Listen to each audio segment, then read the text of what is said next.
चंद्रशेखर रावण, जो दिन रात हमारे समाज के हक और अधिकारों के लिए लड़ रहे हैं, उनको कोई जान से मारने की धमकी दे तो क्या हम चुप बैठेंगे? चंद्रशेखर रावण कोई साधारण व्यक्ति नहीं है। वह हमारे समाज की आवाज है, हमारे अधिकारों के लिए लड़ने वाले योद्धा हैं। अगर उनका अपमान होता है तो यह सिर्फ उनका अपमान नहीं है, यह पूरे बहुजन समाज का अपमान है।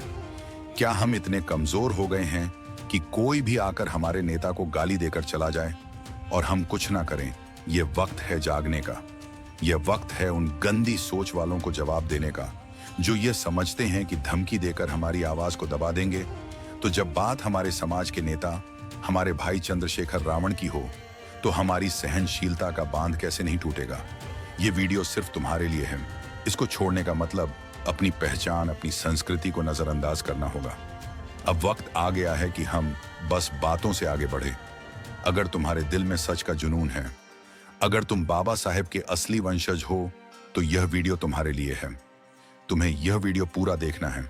तुम्हारा काम बस यही नहीं खत्म होता। तुम्हें इस वीडियो को हर उस इंसान तक पहुंचाना है जिसे अभी भी हमारे नेता और समाज के लिए कुछ बचा है।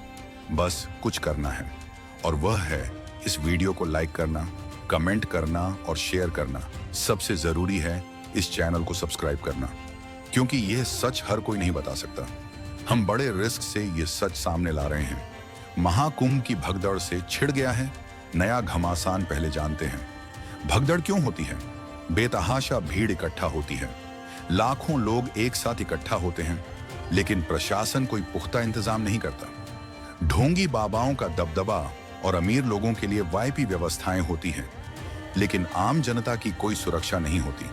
सरकार की लापरवाही की वजह से हर बार लोगों की जान जाती है, लेकिन किसी को सजा नहीं मिलती। महाकुंभ में बची भगदड़ से हुई मौतों के आंकड़ों को छुपाया जा रहा है। छिपाई जा रही लाशों की पहचान। महाकुंभ में भगदड़ पर बवाल मचा हुआ है। योगी सरकार और उनके अधिकारियों पर आरोप लग रहे हैं कि वह सच छिपा रहे हैं, हकीकत नहीं बता रहे हैं। नेताओं से लेकर कुछ मीडिया चैनल्स तक सरकार से सवाल कर रहे हैं, लेकिन जवाब अभी तक नहीं मिल पाया है। और इस पर चंद्रशेखर आजाद ने एक बार फिर सरकार को घेरा तो चंद्रशेखर आजाद के पीछे पड़ गए। उन्हें सोशल मीडिया पर धमकियां मिलने लगी। योगी जी, उधर बुलडोजर भेज दो, रावण का सर कलम कर दो। लेकिन चंद्रशेखर आजाद कहां किसी से डरते हैं भला? वो जब सर उतारने की धमकियों से नहीं डरे तो उन पर गोलियां चला दी गई। वो उससे भी नहीं डरे तो फिर वह गीदड़ भरी भपकियों से भला क्या डरेंगे? इससे उनके चाहने वालों का गुस्सा और बढ़ गया है। लेकिन जब से महाकुंभ की परेशानियां सामने आई हैं, तब से लोग इस बात को याद कर रहे हैं। महाकुंभ से जो तस्वीरें आ रही हैं वो बेहद ही परेशान करने वाली हैं। कितने लोगों की जान चली गई, इस आंकड़े पर भी सवाल उठा तो चंद्रशेखर आजाद ने भी सीएम योगी से सवाल किया और योगी से इस्तीफा देने की बात कही। लेकिन इतना सब होने के बावजूद भी कुछ लोग सरकार पर सवाल उठान को गलत ठहरा रहे हैं। चंद्रशेखर आजाद ने उन पर सवाल उठाया है और उनके इस्तीफे की मांग करी है। चंद्रशेखर आजाद रावण की मांग सही है, योगी को इस्तीफा देना चाहिए। चंद्रशेखर आजाद रावण ने सही कहा है कि योगी आदित्यनाथ को सीएम पद से इस्तीफा देना चाहिए। जब उनकी सरकार नागरिकों की सुरक्षा नहीं कर सकती तो उन्हें गद्दी पर बैठने का कोई हक नहीं। क्या एक मुख्यमंत्री का काम सिर्फ मंदिर बनवाना और धर्म के नाम पर राजनीति करना है? अगर योगी को धर्म की इतनी ही चिंता है तो वह मुख्यमंत्री की कुर्सी छोड़कर मठ में जाकर पूजा करें। और उधर योगी समर्थक चंद्रशेखर आजाद को जान से मारने की धमकियां दे रहे हैं। ऐसा प्रतीत होता है चंद्रशेखर रावण सिर्फ एक नाम नहीं, बल्कि दलित समाज का आत्मसम्मान है। उन्होंने न केवल दलित समाज को अपने अधिकारों के लिए जागरूक किया, बल्कि भीम आर्मी के जरिए उन्हें एक ऐसा मंच दिया जहां वे अपनी आवाज बुलंद कर सकते हैं जब जब दलित समाज के हकों को कुचला गया। चंद्रशेखर रावण ने खुद खड़े होकर उन अत्याचारों के खिलाफ लड़ाई लड़ी। क्या आपको याद है जब सहारनपुर में दलितों के घर जला दिए गए थे? उस वक्त सत्ता पूरी तरह खामोश थी, लेकिन चंद्रशेखर रावण ने खामोशी को तोड़ा और सड़कों पर उतरकर दलितों को न्याय दिलाने की लड़ाई लड़ी। उन्होंने बताया कि अगर एकजुटता हो तो सत्ता चाहे कितनी भी बड़ी हो, उसे झुकाया जा सकता है।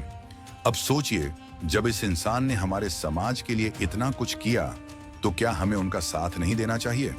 जब वे अपनी कुर्बानियों के साथ हमारे हक के लिए उठ खड़े होते हैं तो क्या हमारा फर्ज नहीं बनता कि हम उनके साथ खड़े हों? क्या हमें यह सोचने का समय नहीं आ गया है कि हम उस इंसान को सम्मान दें जिसने अपने जीवन के सबसे अच्छे साल जेल की सलाखों के पीछे बिताए, ताकि हम एक बेहतर समाज का हिस्सा बन सके? यह वही चंद्रशेखर रावण हैं जिन्होंने हमेशा बाबा साहेब के मार्ग पर चलने का प्रण लिया था। और हम सब जानते हैं कि बाबा साहेब ने हमें शिक्षा, समानता और स्वतंत्रता का जो अधिकार दिया, वही चंद्रशेखर रावण ने उस अधिकार को हमारे समाज में हर एक व्यक्ति तक पहुंचाने की पूरी कोशिश की है। अगर आप भी चाहते हैं कि दलितों, महिलाओं और समाज के पिछड़े वर्गों का शोषण बंद हो, तो इस संदेश को फैलाइए, अपने भाइयों को जागरूक कीजिए। यह वीडियो हमारे समाज के हर एक व्यक्ति तक पहुंचाना अब आपकी जिम्मेदारी है। हम उस महान नेता के साथ हैं जो कभी अपने लिए नहीं जीता, बल्कि हमेशा समाज के लिए जीता है। अगर आप बाबा साहेब के रास्ते पर चलने की राह पर हैं, तो इस चैनल को